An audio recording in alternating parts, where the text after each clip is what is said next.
The forest hummed with a sound that didn't belong to night. It wasn't the rustle of leaves or the whisper of owls. It was something older, a murmur beneath the earth that reached up to the roots of the pigs' homes. Clover looked toward the tree line, her heart caught between memory and warning. Brick worked by the firelight, hammering beams with steady rhythm, pretending not to hear. Willow stood barefoot in the grass, her eyes closed, feeling the wind speak words she couldn't quite understand. The air trembled as though it remembered their fear.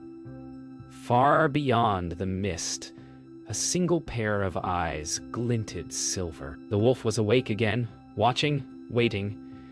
He didn't huff or puff this time. He only smiled. Would you still follow if the stars whispered your name? Morning arrives, pale and cold. The mist refuses to lift. Brick insists the forest is safe, though even his hammer sounds softer, uncertain. Clover hums to calm herself while Willow keeps staring toward the woods, whispering that something old has awakened. None notice the trail of prints near the wall, too large to belong to any of them. The forest speaks again that evening, not in words, but in rhythm. A heartbeat pulsing through the roots. Willow feels it under her feet. Clover hears it in her dreams. Brick ignores it, burying himself in work until his hands ache. But even the strongest walls cannot keep out whispers. That night, Clover dreams of a door she never built. It stands alone in the woods, carved with symbols she can't read. When she tries to open it, a voice from behind whispers, "It's not locked because it wants you to enter." She wakes, gasping, moonlight slicing across her face. At dawn, Willow finds claw marks on the wall. Brick brushes it off as wind damage. Clover says nothing. But deep in the forest, the wolf runs his claws through the soil and smiles. This time he doesn't need to chase them. They will open the door themselves. The next morning, a traveler arrives at the village gates. His voice is calm, his tone kind, and his cloak hides everything but a gentle smile. He calls himself a merchant, bringing gifts from distant lands. Rare seeds for Clover's garden, enchanted tools for Brick's forge, and a charm of moonlight for Willow's window. The pigs, curious but wary, invite him to stay by the fire. None of them notice how his reflection doesn't quite match the flame. As laughter fills the air, the wind outside stills, listening. The wolf has entered not by force, but by invitation. That evening, the merchant tells stories of cities made from glass, of moons that never set, of beasts turned gentle by love. Clover listens with wonder, Brick chuckles in disbelief, and Willow watches his hands. Every gesture feels too graceful, too careful. When he glances her way, the firelight catches the edge of his smile. Sharp, deliberate, knowing. The wolf leaves behind 3 gifts. For Clover, a seed that will bloom only in moonlight.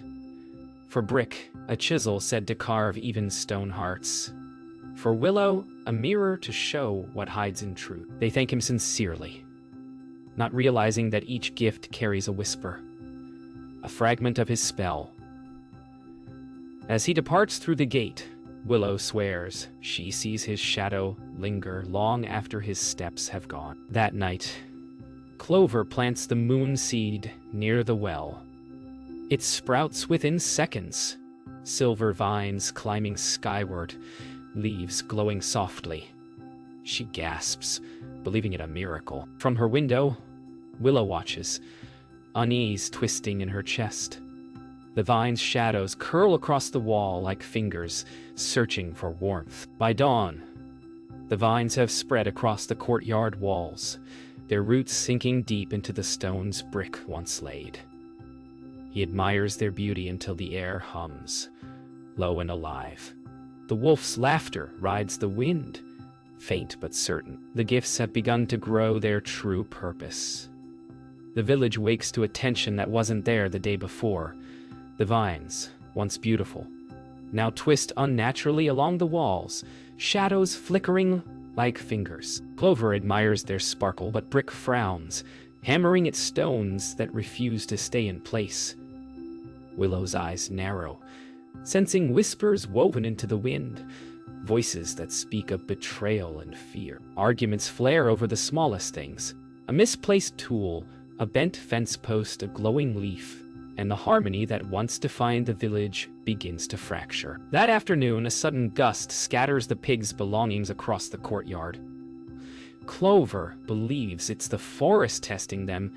Brick insists it's carelessness, and Willow quietly traces the direction of the wind. Hidden in the rustling branches, the wolf's grin appears in glimpses, watching, measuring, knowing that even the closest bonds can fray under suspicion. As twilight deepens, Clover discovers a vine curling toward her window, glowing brighter than the others.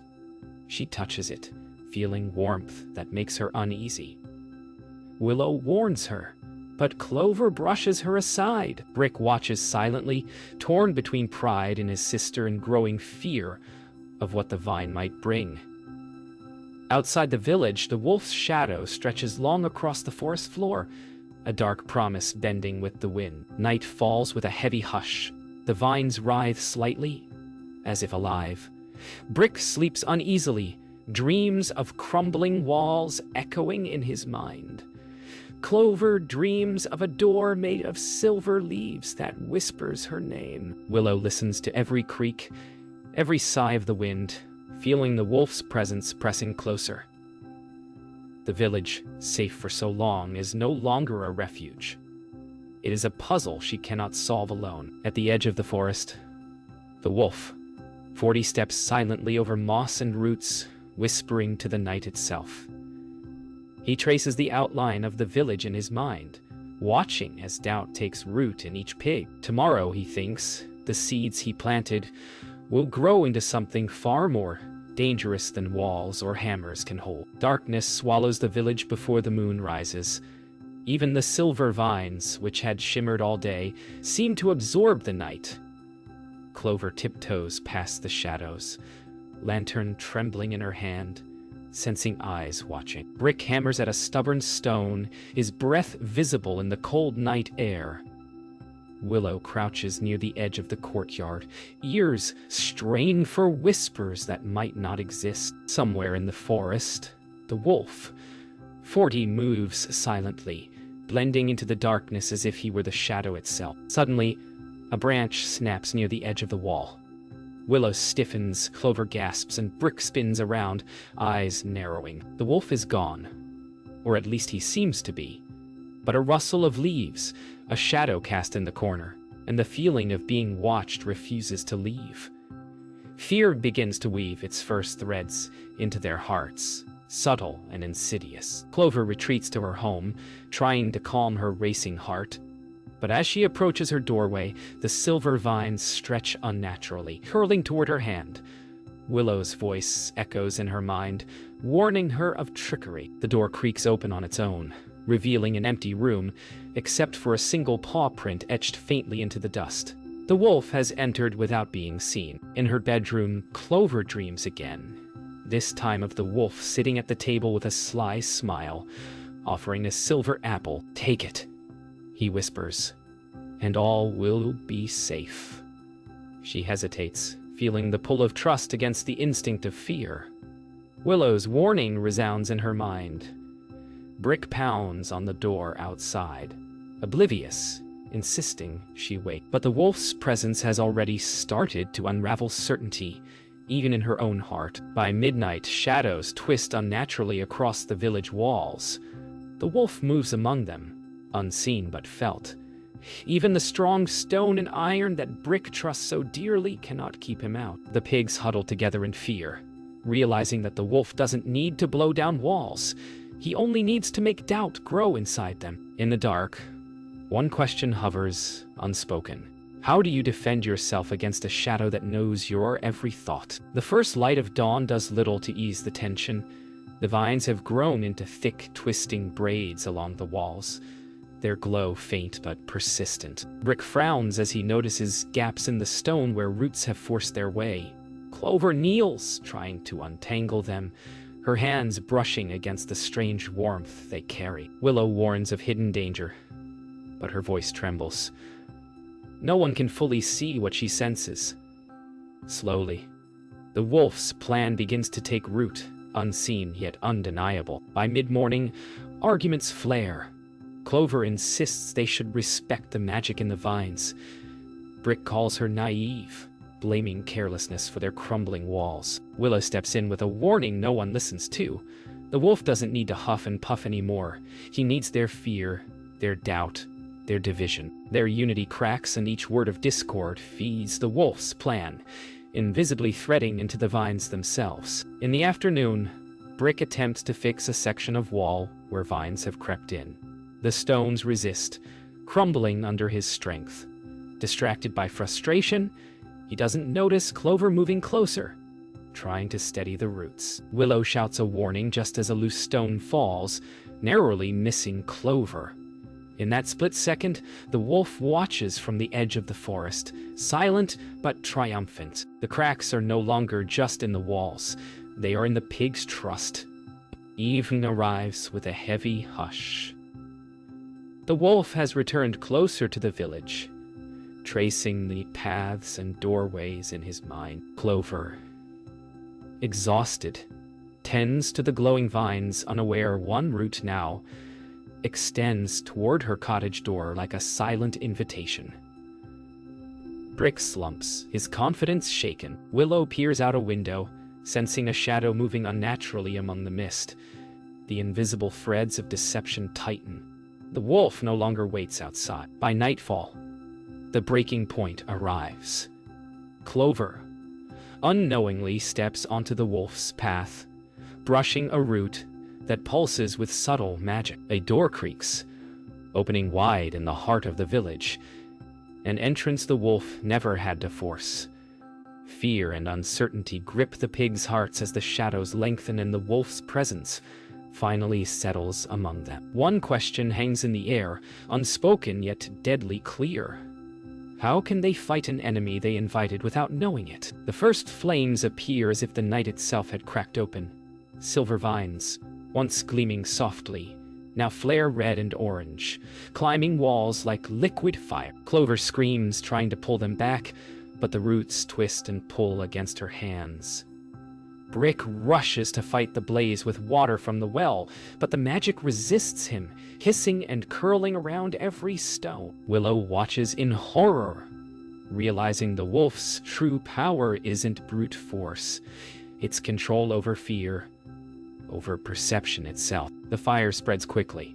Roofs catch first, then walls begin to crack under the unnatural heat.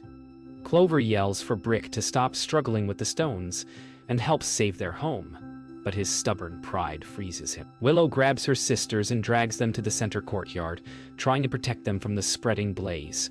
Each second is a battle against panic, and each breath carries the acrid smell of smoke and fear. Clover spots the root that first lured her, the heart of the wolf's magic. With a surge of courage, she grabs it and pulls with everything she has. The root resists, hissing and flaring, but a spark of her will ignites, forcing the vine to twist away from her home. Brick finally moves, joining her, hammering roots and stones with renewed determination. Willow chants softly, calling the forest's hidden energy to their aid. For a brief moment, the flames falter. Despite their effort, the village suffers. Roofs collapse, walls crumble, and silver vines burn with unnatural intensity. Clover's hands blister, Brick's strength wanes, and Willow's magic flickers like a candle in the wind. In the chaos, the wolf's laughter echoes through the night, a chilling reminder that the destruction is as much psychological as it is physical. The village that once seemed untouchable now lies vulnerable, a testament to how fear can destroy even the strongest bonds. At the center of the courtyard, the wolf steps closer than ever, his shadow merging with the fiery haze. But in the heart of destruction, the pigs realize something vital. Their strength lies not in walls, tools, or fearlessness, but in their bond. They lock hands, forming a circle around the heart of the fire, letting their courage and trust flow through them. The wolf falters, the fire pulses, and for the first time, it seems the destruction might be held at bay. Dawn breaks over the smoldering village, painting the sky in soft gold and violet. The fire has receded but left scars on walls, roofs, and hearts. Clover kneels, brushing ash from a fallen flower, feeling both sorrow and determination. Brick stands beside her, his fur singed, eyes weary yet resolute. Willow moves silently between them, sensing the pulse of the forest returning. The wolf, 40, lingers at the tree line, watching, waiting, as if testing their next move. In that quiet, the pigs realize that the final battle is no longer about survival. It is about choice, to succumb to fear or reclaim their unity. Clover speaks first, her voice gentle but firm. She tells her siblings that the wolf thrived on their fear and division. Brick lowers his hammer, realizing that strength alone cannot hold him safe. Willow nods silently, confirming that only trust and unity can repel the wolf's manipulation. Together they form a plan, not of walls or weapons, but of courage and understanding. Every heartbeat becomes a shield, every hand held a statement of defiance. As the wolf steps forward, confident that fear will guide the pig's actions, he finds only calm determination. Clover hums softly, a melody of reassurance. Willow whispers to the forest, awakening hidden magic. Brick stands tall, anchoring their collective strength. The wolf pauses, realizing that his clever illusions are powerless against the bond he cannot sever. His grin falters, replaced by surprise, and then a reluctant respect. A tense silence fills the air. The wolf lowers his head slightly, fur bristling, eyes scanning the trio before him.